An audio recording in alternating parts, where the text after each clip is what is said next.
Ellen. I really want to talk to you. Oh my god. About your FICO score.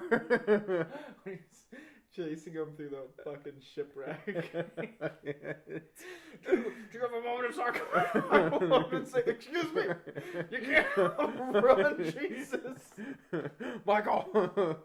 Michael. Your car will empty. Slow down, motherfucker.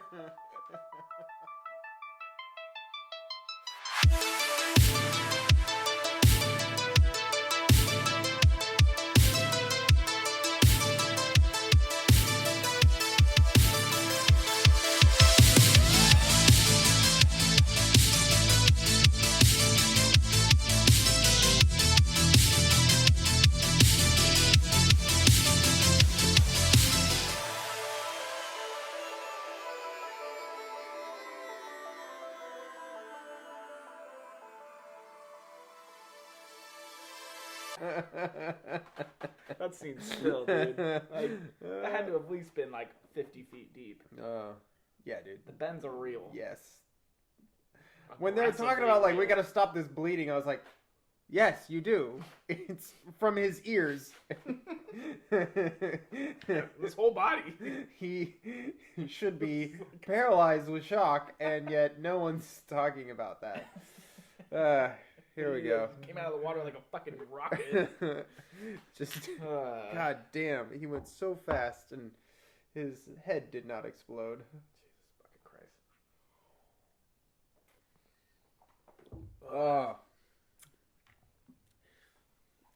Welcome back to the Jony Jawscast. Yeah.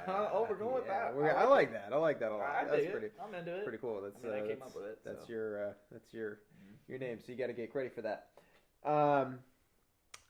Yeah. So moving forward, we are going to be talking a little bit about the development of the film Jaws: The Revenge.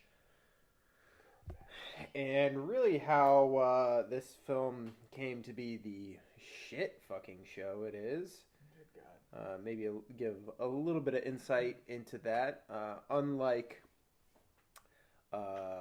at least Jaws 1 and 2, we might actually be able to shed some light on some of the making of portions of this film. Whereas Jaws 1 and 2 have books and documentaries, particularly the first film has probably more talked about. There's probably not a film that is more talked about like the making of than Jaws. Like there's more documentaries, more books probably about the making of that film than any other film. Amazing books too. Yeah, they're actually and everything. Yeah, dude. Cool. So good. So in depth and so really just so much knowledge to gain from them. You would think this one would have more since they use so much paper mache. I want to know everything about how like shit movies get made. That's so much more like interesting to me, you know? Not that the making of Jaws is not interesting, but God, how do you start and then start with like such like, oh yeah, we're gonna do so good, and then you end up with what we have. Well, we're gonna dive into that a little bit, and so a lot of this is just gonna be pulled from Wikipedia. So I gotta thank everyone who's ever contributed to the Jaws Revenge stuff on Wikipedia. So what it says here on Wikipedia is, as MCA Universal was going through a difficult period, the CEO, Sidney Sheinberg, who is also behind all of the Jaws films and was the one who put Steven Spielberg in charge of the original Jaws film. So, you know, definitely someone who had yeah, exactly, and is also husband to Lorraine Gary, who plays Ellen in this film, which might explain a thing or three. Mm-hmm.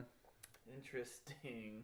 But Sidney Sheinberg saw that a third sequel to Jaws was likely to make a good profit, following the commercial success of Jaws 3D despite generally attracting negative reviews. Sheinberg also saw an opportunity to promote the Jaws ride at Universal Studios. Okay. So, all right. Yeah, exactly. Joseph Sargent, I'm going to say, I feel like it's pronounced with an accent, so I'm going to say it with an accent. I'm not sure. It's either Joseph Sargent or Joseph Sargent. But I don't know. Produced and directed the film.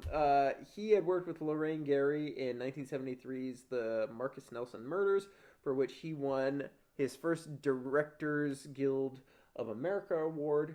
Indeed, Steven Spielberg cites this television film, which later spawned Kojak, as the motivation for casting Gary as Ellen Brody in the original Jaws film. So, all right. So, again, you see that these people that worked on this film have had good track records. You know, they've done good stuff. Besides the fact that she was the wife of the studio's chief executive, Sidney Sheinberg, at the time. In regards to Revenge, Lorraine Gary remarked in an interview, "I made a good deal on this film, but I didn't make as good a deal as I would have if I weren't married to Sid." I'm not entirely sure what that means, because I feel like you would make a better deal if your fucking husband was the CEO of the studio, but what do I know? In an interview with the Boston Herald, Sargent called Revenge a ticking time bomb waiting to go off. Sid Sheinberg expects a miracle, and we're going to make it happen. He got a call from Sheinberg in late September of 1986 asking him to direct the fourth Jaws movie with no script yet written. Never a good sign. No. He said, "I didn't have time to laugh because Sid explained he wanted to do a quality picture about human beings." Totally. When he told me, "It's your baby, you produce and direct," I accepted. Who the fuck wouldn't?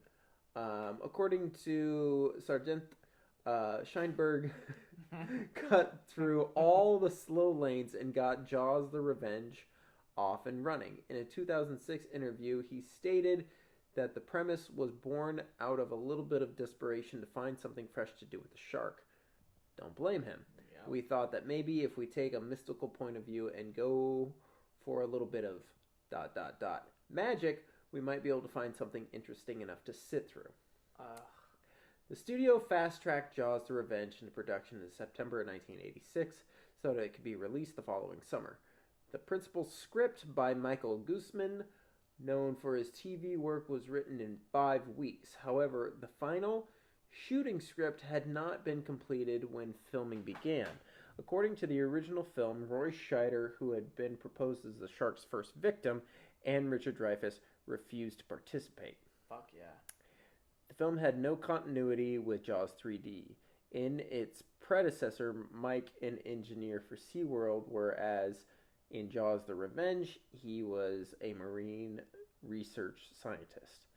One of the Universal press releases for Jaws the Revenge refers to Jaws the Revenge as the third film in the remarkable Jaws trilogy. So they totally scrapped Jaws 3D from continuity. Makes sense. The underwater chase scene between Mike and the shark in Revenge was lifted from an early screenplay draft for Jaws 3D.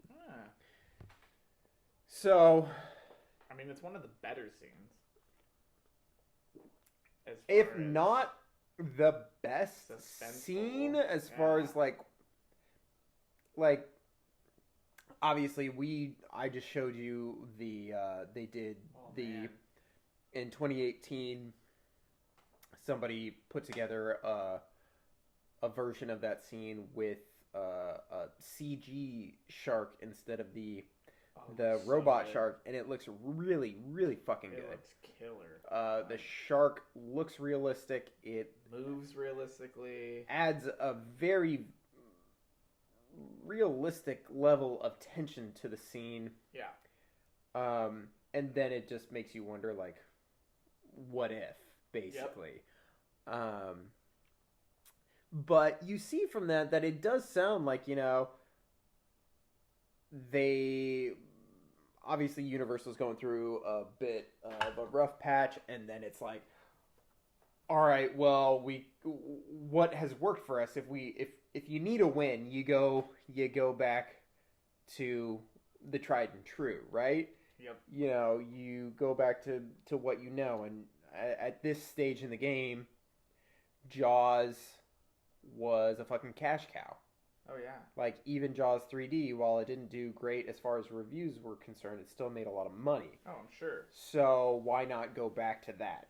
And then Sid Sheinberg, you know, CEO of Universal, is like, hey, you know, talks to the director who had worked with his wife, and why not, like, bring you on, have my wife star in it. Sure. And I'll fast track this. Clearly. You know, in theory, you're like, all right, cool. Like, as a director, you're like, cool, I get to produce it, I get to direct it, I get to, you know, kind of make it what I want it to be. That does sound exciting, and it sounds like pretty much all the stops were pulled out. Like, yeah. could have been able to do anything they want. And then it just, that adds even more, like, confusion to it, because you're like, yeah. How the fuck, with basically, like, what sounds like endless resources, did you end up with this butt fuck of a movie, you know? Yeah, absolutely. I mean, on one hand, I get it. Like, look at what you're following up to, and you're trying to, you know, recreate that magic.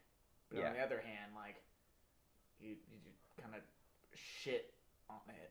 Yeah, well, to say the least. I feel like you had a lot of ammunition and didn't use the best parts of it. You had a lot of ammunition and you turned out to be a fucking stormtrooper and you couldn't hit jack shit. Exactly. I feel that part of the problem is you don't...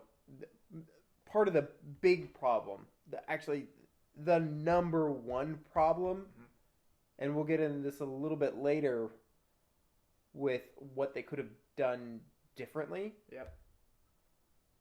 But they try to keep it centered around the Brodies. Yeah, like, why? Too much. Like, if you had not made it about the Brodies and just made it another shark movie with different victims and different people, like, and the Brodies in it. Yeah. You don't. Fuck them. You don't need them. You do not need them. I think they've got there enough at this point. Yeah, exactly. Like, why? Why do we need... cast a whole new family or anyone. You could have... a town. Yeah, it could have been anything. And I mean, this is like, they've done shark movies. They've done shark movies to death now, but had you done a different style of shark movie and just... You call it Jaws the Revenge, but it's a different thing and it's a different family. You... free yourself from these constraints of how do we make it come after this family again. And I feel like that's where really if that's your jumping off point, then you've shot yourself in the foot. Yeah, you could have lost the whole Ellen Brody's sixth sense of the shark coming into. Well, yeah, and I mean even that, you know, you could have cut the whole. Just. Yeah. Good Lord. Mind-boggling. So, as far as casting is concerned, Lorraine Gary portrayed Ellen Brody in the first two films. In a press release, Gary says, Jaws the Revenge is about relationships, which makes it much more like the first Jaws. Sure. This was Lorraine's first film appearance since Spielberg's 1941, 8 years later, as well as her final film role. Yeah, wow. We'll go out with a bang, why don't you? That was it, huh? Uh-huh. She did Jaws the Revenge and threw no the towel moss, in, huh? yeah, I probably would too. Yeah, the press release proposes that the character had much more depth and texture than either of the other films were able to explore. The promise of further developing this multi-dimensional woman under extraordinary circumstances intrigued Gary enough to lure her back after a lengthy hiatus. Although the film was always going to be centered around Gary, Roy Scheider was offered a cameo if he accepted. It was his Martin Brody character rather than Sean Brody who would have been killed by the shark at the film's beginning. Gary is the only principal cast member from the original film who returned, although Lee Fierro made a brief cameo as Mrs. Kittner, mother of Alex Kittner, who was killed in Jaws. Called it. Yes, you did. As did Fritzy Jean Courtney, who played Mrs. Taft, one of the Amity Town Council members. I don't think that's funny. I don't think that's funny at all. And in both Jaws and Jaws 2, Cyprian R. Dube, who played Amity Select Mr. Posner in both Jaws and Jaws 2, is upgraded to mayor following the death of Murray Hamilton, who played Larry Vaughn, the mayor in the first two Jaws films. So, Gary states that one of the reasons she was attracted to the film was the idea of an on-screen romance with Oscar winner Michael Caine. Who wouldn't want to share a very awkward kiss with Michael Caine? Caine had previously... It was just God, they're both on different levels in that kiss, aren't they? Like, he's going in for one type of kiss and she's going in for... the entire scene. Yeah. It's just so awkward and aggressive, and he's like, let's get a drink, and she's like in this weird, like, almost mid-conversation about mourning. Yeah. It's like two Bahama Mamas. Yeah. And before the drinks even get there, he's just like, man, I'm just fighting the urge to kiss you. She's like, why? And he was like, you wouldn't understand. And then they just kiss anyways, and it's just like this weird, like, neck-driven thing. And it's like, God. Like, again, like, she goes in for, like, one type of kiss, and then he's in here, like, and I'm like, guys, did you not rehearse this? Right? Like, we didn't try it once. The director was like, all right, action, guys. And they're like, we've never... like, no. You make out, you kiss, go. One person's at a jazz concert, the other one's headbanging. Hit it. Where this is one take, and done. Moving on. That's all we have time for. You guys did it perfect. Yep. We spent way too much money on paper mache and red food coloring. Cannot afford another take on this. It looks fine. Don't worry about it. No, you don't need to see it. It's fine. Looks great. Super sexy. All stars. Fuck. If you don't win an Academy Award for this, I don't know what we're doing here. It's on you. I don't know what to tell you. It's not my fault.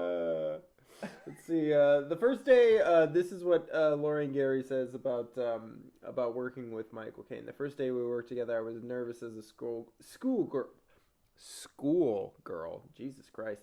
We were shooting at Junkanoo Festival with noisy drums and hundreds of extras. And maybe some people who were not supposed to be on film that day. Yeah, Mr. Eyeballs with the captain hat. But he never faltered in his concentration, and he put me completely at ease. It was all so natural. He's an extraordinary actor and just a nice human being. Caine had mixed feelings about both the production and the final version. He thinks that it was a first for him to be involved with someone his own age. Weird. In a film. He compares the relationship between two middle-aged people to the romance of two teenagers. What? Worst comment. Yeah, exactly. That's like the opposite. King. We're spiraling. Especially after that kiss scene. It's not looking good, buddy. Let's backtrack it a little bit. Yeah. Real bad. Go back to the kissing thing. You were doing better there. Although disappointed not to be able to collect an Academy Award because of filming in the Bahamas, he was glad to be involved with the film. In the press release, he explains, it is part of movie history. The original was one of the all-time great thrillers. I thought it might be nice to be mixed up with that. I liked the script very much. Cool. He had the worst lines in the fucking movie.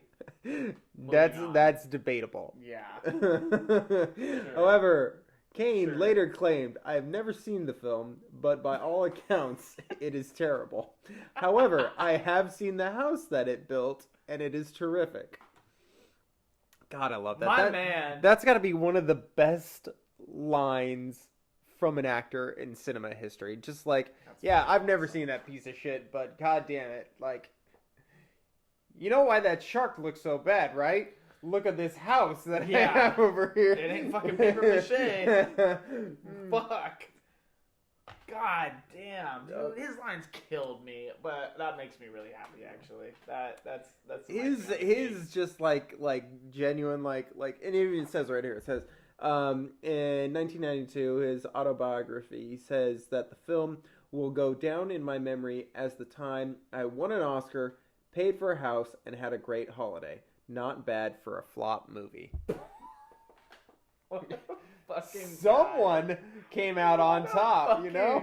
Guy. Just along for the ride, man. You kidding me? Like, of course I would love to go fucking film in the Bahamas and get paid stupid amounts of money to do a little bit of like, jumping around in the water, some awkward kissing, and then sit in a fucking boat or like swim around. And when I'm not doing that, I'll get to eat fucking caviar and lay in a fucking daybed, like Bahama Mamas, by the beach. Like, why the fuck wouldn't you like that? He's living his fucking dream.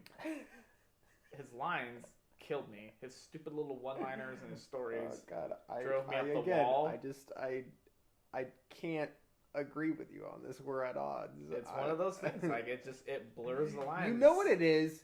You know what it is? It kills me. You know what it is? It's that you would, in that scenario, you would feel very, you wouldn't be able to steal the show like you like to do. You would absolutely be pushed to the side. Yeah. He's like, this man has better stories than me, and it's pissing me off. Yeah, he would have these fucking killer stories. I'd be like, I can't top that. And he would come out, he'd just pull him out of his fucking ass.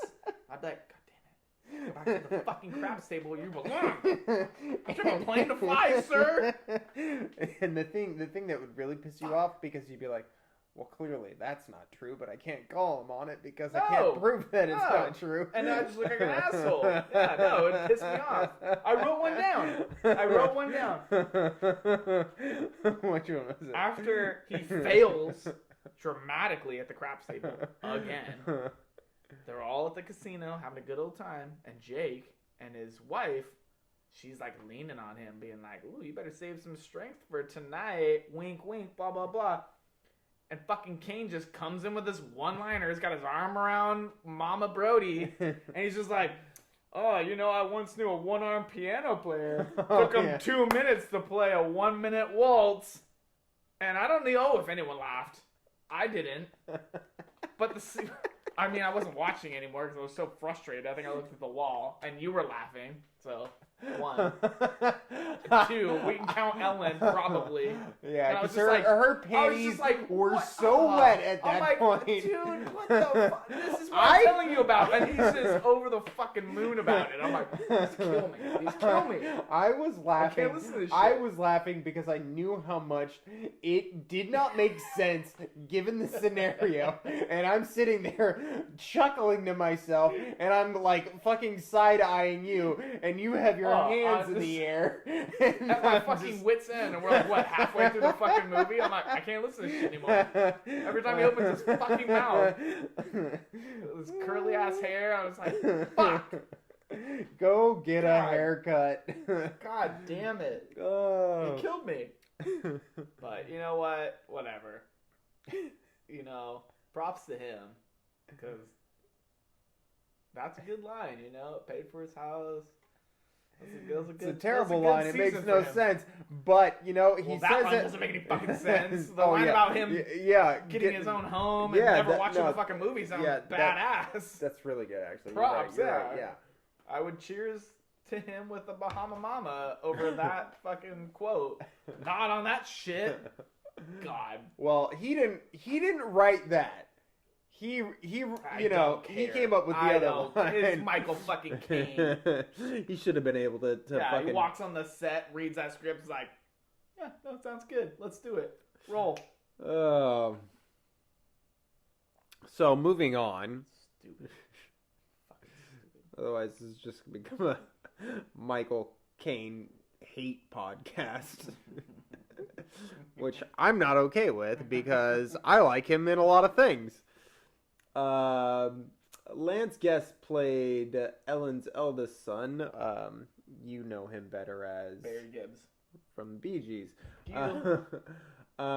Mike Guest had dropped out of his sophomore year at UCLA to appear in another sequel to a horror classic, Halloween 2. Great fucking movie, actually. Karen Young played his wife Carla. How should you feel about the wife in this?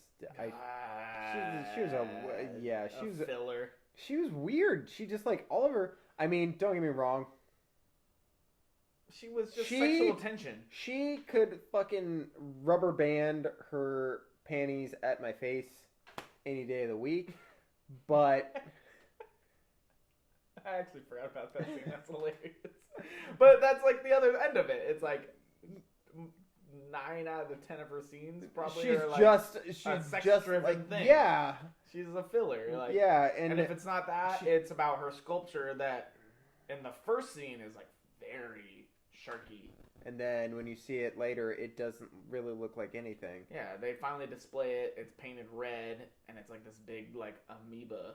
Yeah, I will say in the book, yeah, her character is much more fleshed out. That's good. A lot more. I mean, everybody's is.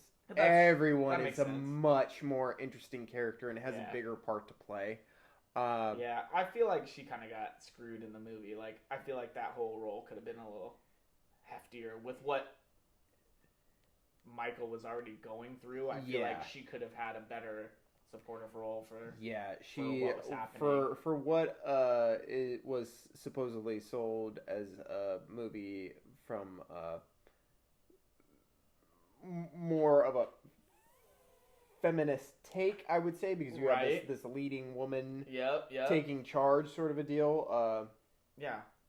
The rest of the women in the movie seem to only be about sex, like she is only about sex, and then all of her major scenes are Jake's sex driven. Wife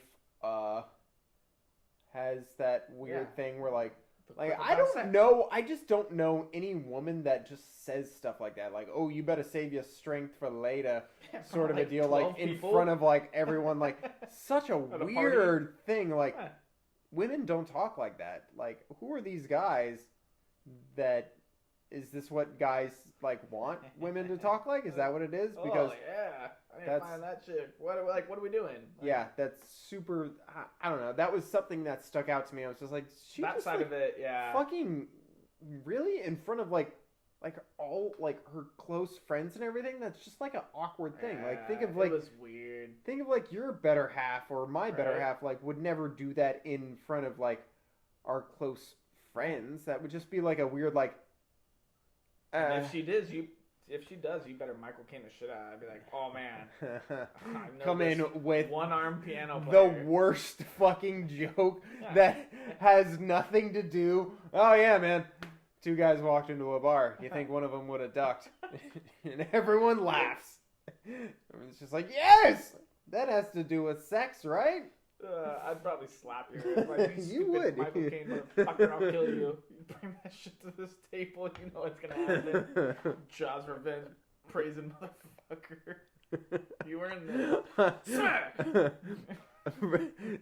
For some reason, because I like Michael Caine, I don't dislike Michael I have Caine. become a Jaws the Revenge praising motherfucker. I love Michael Caine, except in Jaws the Revenge. Fucking can't stand him. Oh, here we go. This is great. The tail end of this, you're gonna like this. Karen Young, who played Mike's wife, Carla, commended the director's emphasis upon characterization. Wow. Cool. I just feel like they're all bullshitting at this point. Yeah. Mario Van Peebles, Michael's colleague, his father, Melvin Van Peebles, has a cameo in the film as Nassau's mayor. Mitchell Anderson appeared as Ellen's youngest son, Sean, for fucking 3.5 minutes. Yeah. And blah, blah, blah, blah, blah, blah, blah, blah, blah. A bunch of people that no one ever heard of and no one ever cares about. Let's see. Filming. Principal photography for Jaws the Revenge took place in New England and the Bahamas and completed on the Universal lot. Like the first two films of the series, Martha's Vineyard was the location of the fictional Amity Island for the film's opening scenes. Production commenced on February 2nd, 1987, by which time snowstorms had blanketed the island for almost a month. It is really cool, like, that you could, like, have those great summers, like, and this, God, I want to go there so bad. It is on my bucket list. Yeah. What is it? Martha's Vineyard? Martha's Vineyard, yeah. That sounds rad. That's cool. Yeah. Snow on an island like that.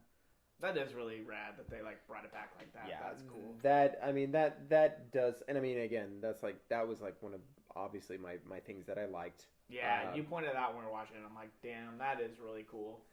And I feel like a lot of people probably wouldn't even notice that. Like, to be like, oh, yeah, that's Martha's Vineyard. That's what they filmed the OG.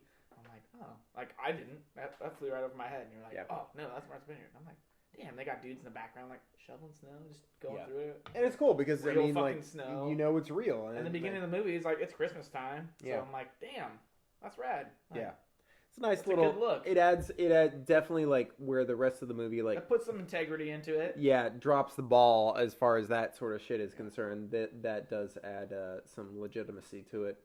Caine, but moving on. Because the sequel had to be released by July of the same year, the mechanical shark had to be filmed in warmer temperatures.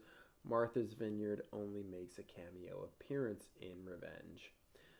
In addition to the 124 cast and crew members, 250 local extras were also hired. The majority of the extras were used as members for the local high school band, chorus, and dramatic society that can be seen as the Brodies walk through the town and during Sean's attack. The local gravestone mark maker produced 51 slabs for the mock graveyard used at Sean's funeral. That's pretty intense. Yeah, damn. That's where all their fucking money went. Good Lord. The cast and crew moved to Nassau in the Bahamas on February 9th, beginning principal photography there the next day. Damn, they got there on the 9th and started filming on the 10th. That's intense. Like the production of the first two films, they encountered many problems with varying weather conditions. The location did not offer the perfect world that the 38... Holy shit! 38-day shoot required. This is all coming together. Fucking god damn. 38 days. Are you kidding me? The original Jaws, I mean, obviously, that is a whole nother ordeal, but goddamn, how much... Okay. 38 days, and in, like, 3 scenes, the watercolor changes. Yeah. Like, goes from, like, clear to blue to, like, dark green within, like, seconds. And they were out there for 38 days. They couldn't film that scene, like, semi-consecutively. At least the angle. Well, they're probably filming it, like, what it sounds like is, you know, they experienced bad weather locations in one part, so they had to jump to another part. Oh, that makes sense. All right. Okay. Yeah. I mean, yeah, you're filming in the ocean. All right, I'll give them that one. Okay. Whatever. So, for the original Jaws, they filmed for 159 days. Versus 38 days. Now, granted, that sounds like their 38 days were just 38 days in the Bahamas. Okay. But still, that's intense to have that. Like, all right, cool. You got to do what is essentially your entire movie in 38 days. Yeah. Cover shots were filmed on shore and interior sets. The film was shot in the Super 35 format. Now we get to special effects, which anyone can tell you is not the best. Special effects team headed by Henry Millar had arrived at South Beach, Nassau,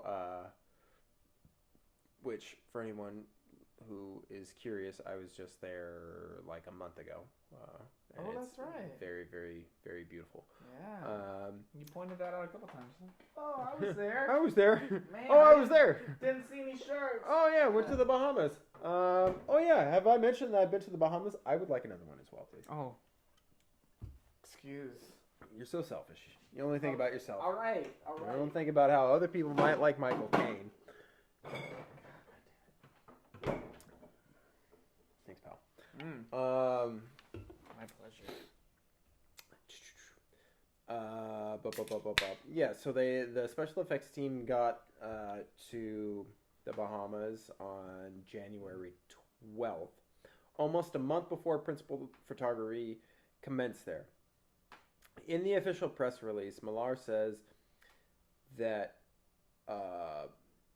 when he became involved, we didn't even have a script, but as the story developed and they started telling us what they wanted, I knew this wasn't going to be like any other shark that had ever been seen. Boy, ain't that the truth. Yeah, I'll say. The shark was to be launched from a top 88-foot long platform made from the truss turret of a 30-foot crane and floated into Clifton Bay. 7 sharks or segments were produced. Wow. 2 models were fully articulated. 2 were made for jumping. Because sharks do that all the time. God, that was probably my biggest complaint about the fucking shark is it gyrating on the fucking surface of the ocean. Humping through the ocean. Halfway above water. That was one of my likes. No, that was at least it should have you enjoyed. Just like, yes. Fuck that water. Fuck that water, vengeance. It's growling, it really got me going.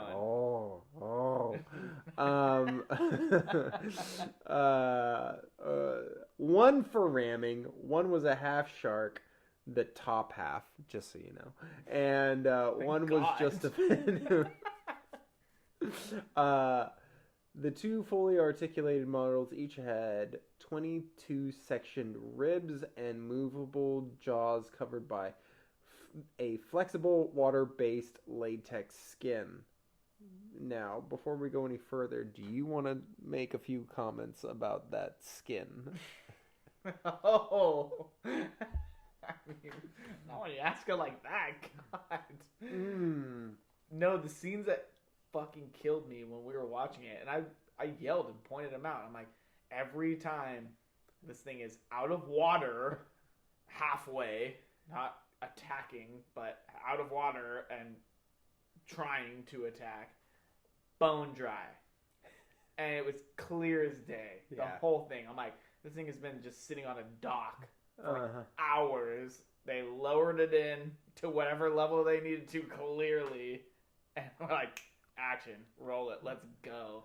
This thing's supposed to be like breaching out of the depths, and it's like just so like it looks like I don't even know how to say it. It just looks like dry sandpaper when you see it. Yeah, like absolutely. It was nothing that I was like dusty. It's nothing that I was even paying attention to, and when you pointed it out, I was like, "Oh my God, how could anyone miss that? That it's so blatant."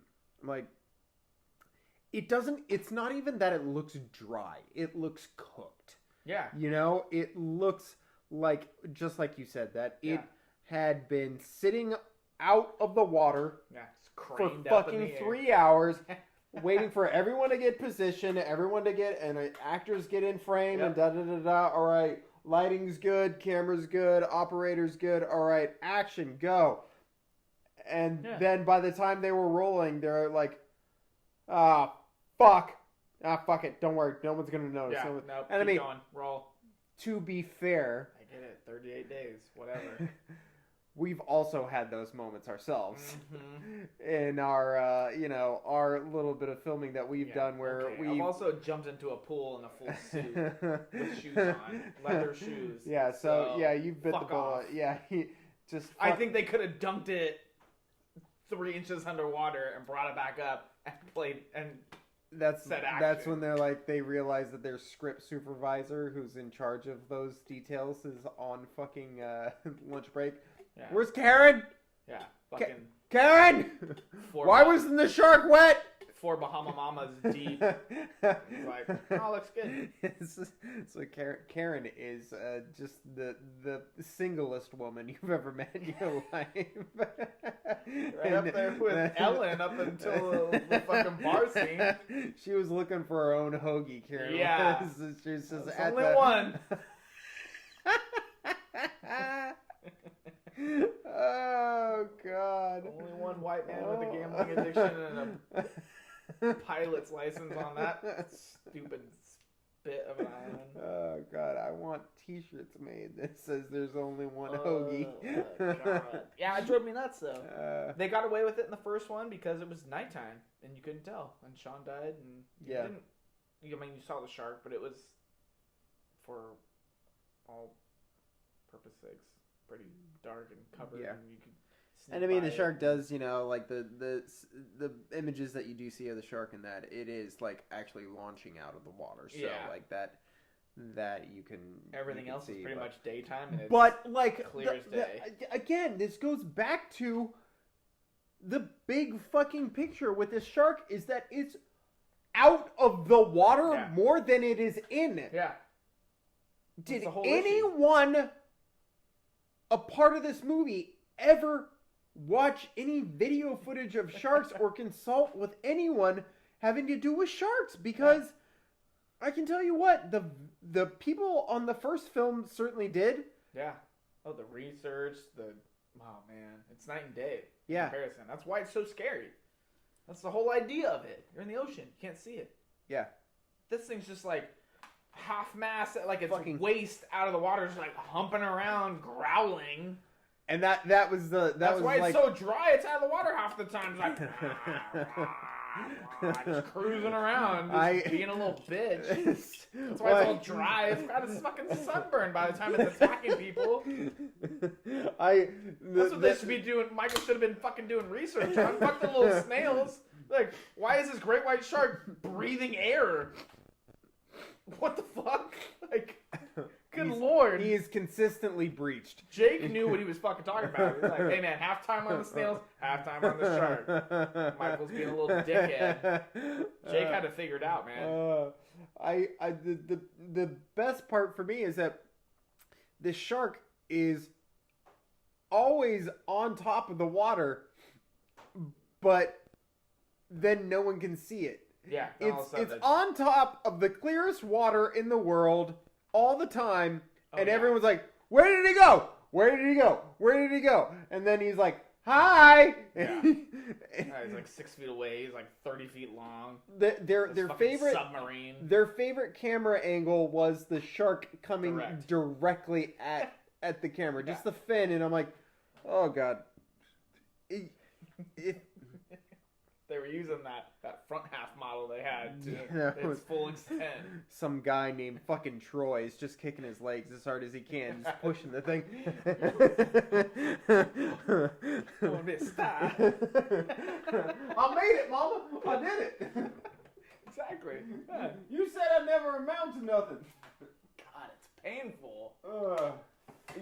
You have to think about it in ways where it's, I don't know. You can't compare it to the first one because it's embarrassing, but you have to because they make you.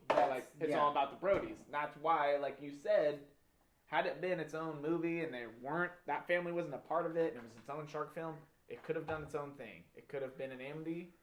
It could have been its own revenge tale. It could have still been shark attacks. Still could have been scary. Yeah. And they just blew it. Yeah. They're like, no, we're going to make it about the Brodies. We're going to give Mama Brody this weird sixth sense where she can tell whenever a shark's within God knows how far. And that's our thing. They're going to attack only Brodies. That's it. It goes after the banana boat thing against the Nisses. But it was going for like. Now here's my question for you: Do they only attack people with the last name Brody, or do they go after people with the first name Brody too? Right? Yeah, you gotta name your grandkid. Like, we start going Brody, through Brody, and you're we good, start or... going through the fucking what is it? 23andMe, the family tree bullshit, and we realize like. Oh my god, every single person ever attacked by a shark has had a relative named Brody. Or his name Brody. Changed their name? Shark's gone. Problem solved. Safest island in the whole fucking world. Oh, as long as no one says the word Brody, whole new spin-off. Safest island. Haven't seen a shark. How many times have we years. said it right now? There's a fucking shark waiting outside my garage.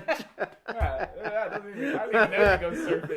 Just get the word Brody, that thing's coming right through the door, man. You've seen the movie? It breaks through a fucking steel ship. It's on the bottom of the ocean.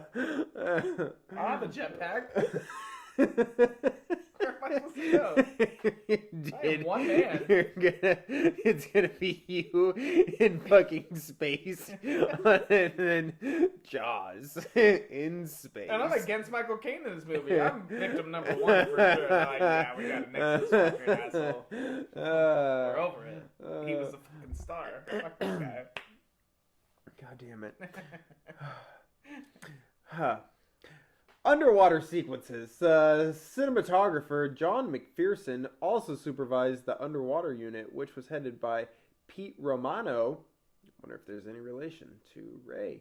Whereas underwater photography was normally filmed with an anamorphic lens requiring overhead lighting, Romano filmed these sequences with Zeiss, a 35mm super speed lens which allows natural ambience to come through on film. Additional underwater photography was completed in a water tank measuring 50 feet by 100 feet and 17 feet in depth. In the Universal Studios Stage 27. Also, a replica of Nassau's Clifton Bay and skyline was created. That's the ending sequence where we're like, why doesn't the fucking sky look natural? I was wondering. Yeah, created like on the man-made Falls Lake on the studio backlot. Is. A television documentary of behind-the-scenes Jaws of Revenge was broadcast in the U.S. On July 10th, 1987, 22 minutes in length. It was written and directed by William Russ. I wonder if that's on YouTube. Ending changes. In the original theatrical version's ending, Ellen rammed the shark with Mike's boat, mortally wounding it. The shark then causes the boat to break apart with its death contortions, forcing the people on the boat to jump off to avoid going down with it. American audiences disapproved of this ending. Following this, a different ending was ordered to be shot for foreign distribution, in which the shark gets stabbed by the bow sprit and then inexplicably explodes, with Jake being found wounded but alive. Universal used this ending for home media releases. Don't know why. Horrible. A rumor persisted that the reshooting of the ending prevented Michael Caine from collecting his Academy Award for Hannah and Her Sisters in person. The reshot ending reportedly began filming only 5 days after the film was released in the United States. Wow. So the film is released in the U.S. and then it doesn't do well and they order reshoots after the film has already been released. Yikes. The new ending was the version released in Western countries. The original ending can only be seen on cable broadcasts, which is how I originally saw it, if you recall, and has not been released on any home video format.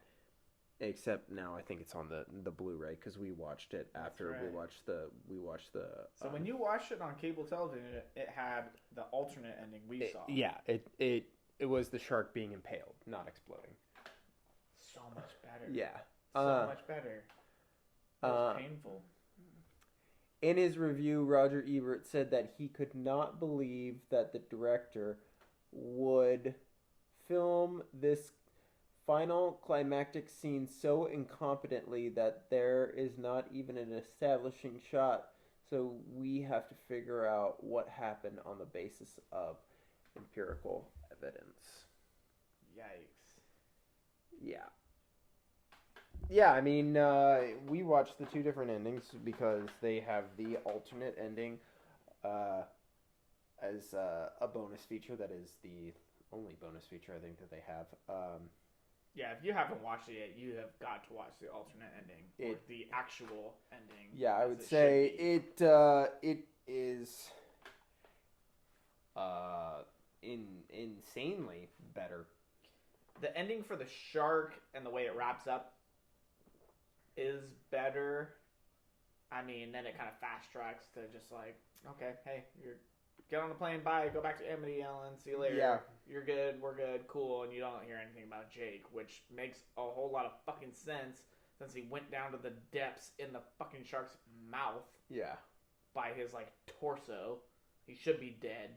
Wherein the ending that's in the movie is her smacking Michael Caine's hand away, driving the boat straight at it, impaling it, exploding the shark, which then apparently explodes the boat, which makes we don't see the sense. boat because they didn't reshoot that shit. They just reshot because probably they didn't have the boat, so they just shot them on pieces of the boat. Yep. The shark explodes, and all of a sudden they're just out in the water, floating on rafts of pieces. What in your mind do you like? All right, cool. They didn't like that ending of the shark being impaled. Do you know what would be better? We impale the shark still, but it explodes, and then the boat explodes, and then they'll like that better. And then Jake floats up to the surface, and then Jake's alive for some reason, bleeding, and talking, cracking jokes still, full sentences, even though the shark's jaws had to have done irreparable damage to all of it. How would he even be able to breathe? And like his lungs had to have been crushed. I'm too mean to die. And he's carrying him what over to a raft. Weird line. I'm like, Jake, you're like arguably one of the nicest people in the movie. Like, I don't even understand. Like, I mean, you're a dick, but you're not mean. You're not like... And also, you're probably going to die. Yeah, you're most likely going to die. You're, like, clinging on by... Yeah, like, you've lost so much blood. I was waiting for them to, like... No one's coming to help you. You have no boat.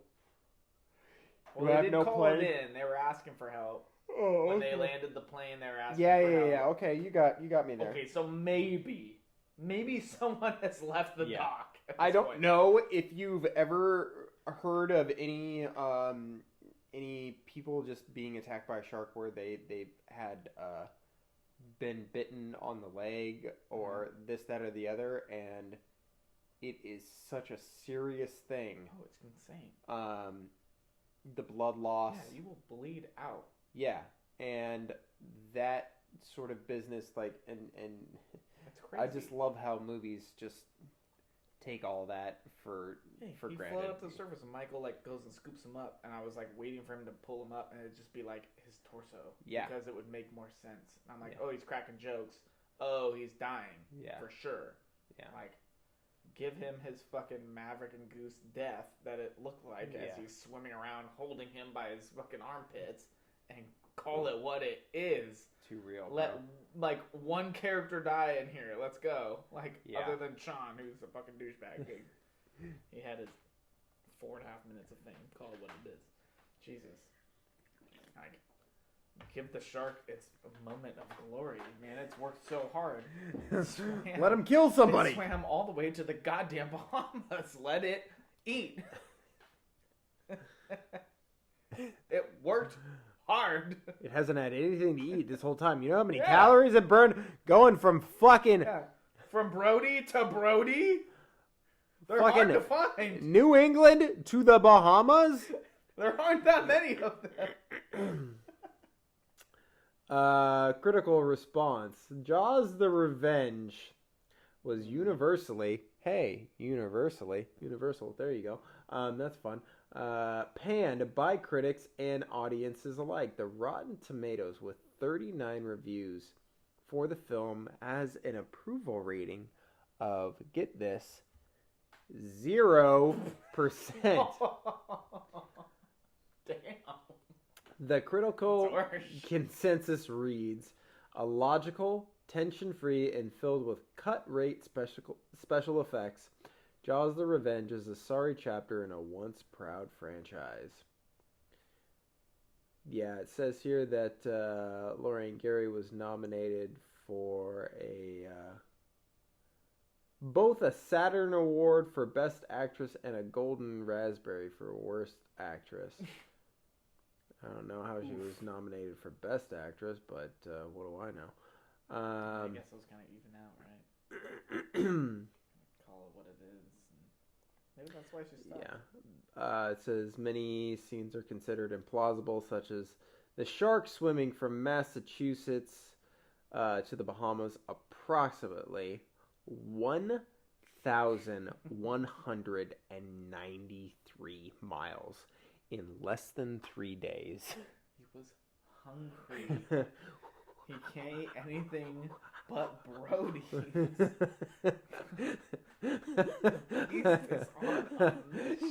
I gotta get me some Brodies. Strict diet.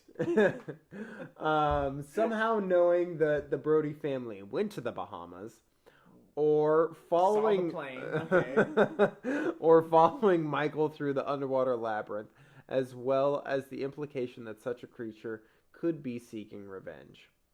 The Independent pointed out that the film was riddled with inconsistencies and errors. Sharks cannot float or roar like lions. The special effects were criticized, especially some frames of the shark being speared by the boat's prow and the mechanisms propelling the shark can be plainly seen in some shots. Even if they had the sails at like full mast, a boat was not moving very fast. It said like 9 knots at some point. I think is what the fastest it was going or something when they were full throttle in that one scene. Yeah. It'd have to be some damn good timing. I think to spear it with what was left of the bow that it ate fucking Jake off of, who is fucking dead. I'm sure if we haven't cleared that up already. R.I.P. That's, yeah. So, this is what it has for the legacy. Oh. The legacy of Jaws the Revenge. The increasing number of sequels in the Jaws series was spoofed in 1989 film Back to the Future Part 2, which was produced by Steven Spielberg and featured Jaws 3-star Leah Thompson. When Marty McFly travels to the year 2015 and sees the theater showing Jaws 19, fictionally directed by Max Spielberg, obviously Steven Spielberg's son, with the tagline, "This time it's really, really personal." This alludes to the tagline of Jaws the Revenge, "This time it's personal." After being attacked by the promotional volumetric image of the shark outside the theater, Marty says the shark still looks fake. In celebration of Back to the Future Day in 2015, Universal released a parody trailer for Jaws 19, where the sequels after Revenge would have included various environments, prequels, and even a love story titled Jaws 17, 50 Scales of Grey. The film is listed in the Golden Raspberry Award, founder John Wilson's book, the official Razzie Movie Guide, as one of the the 100 most enjoyably bad movies ever made. Now, I can say this is not a movie that I would want to watch personally with probably anybody else but you. I certainly wouldn't want to watch it by myself. I know I have friends on Instagram that want to watch it because it takes place at Christmas. They want to watch it at Christmas. They say it's a Christmas movie. Tell them not to watch it. Yeah, I do. I'm always Tell like, them, I'm like, A, I don't. it's not a fucking Christmas movie. B, don't watch it. They, I think so many of them have like nostalgia attached to it because they watch it when they were kids, so they like love it. Fuck off. It's not a Christmas movie. But, D, fuck your nostalgia. It's terrible.